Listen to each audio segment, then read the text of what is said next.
আপনারা জানেন এই রমজান মাস মানুষ সারাদিন সিয়াম সাধনার পর রোজা রেখে একটু ভালো খেতে চায়, কিন্তু সেই সুযোগটুকু কেড়ে নিয়েছে এই সরকার।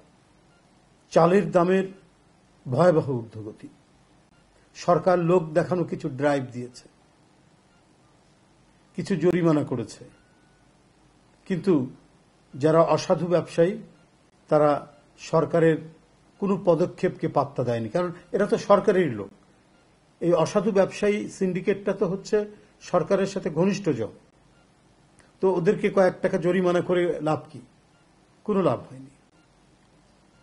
সরকার ৮৩,০০০ টন চাল আমদানির জন্য ৩০টি ব্যবসায়ী প্রতিষ্ঠানকে অনুমতি দিয়েছিল, তাতে কি লাভ হয়েছে? তারপরের দিন চালের দাম আরো বেড়েছে, কারণ এদের অধিকাংশই হচ্ছে সরকারের সাথে ঘনিষ্ঠ অসাধু ব্যবসায়ীদের সিন্ডিকেট।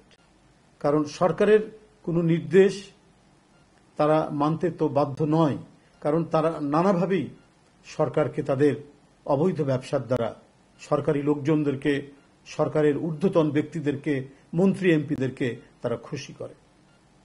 এবং এই যে দুর্নীতির মহাবৃত্ত রচনা করা হয়েছে, তাতে একজনের দেখে আরেকজন উৎসাহিত হচ্ছে। যিনি উৎসাহিত হচ্ছেন তিনিও মনে করছেন আমি তো ক্ষমতাসীন দলেরই লোক, আমি চুপ থাকবো কেন? শুধু ২৭ তারিখে এই ঈদের প্রাক্কালে ২৭শে মার্চেই সমস্ত গণমাধ্যম খুললে দেখা যাবে যে শুধুমাত্র হেডলাইন, শিরোনাম এবং উপশিরোনাম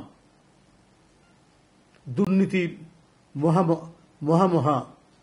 আপনার মহাকাব্যের কথা প্রকাশিত হয়েছে। এটা আরো অনেকটা মহাকাব্যের মতো।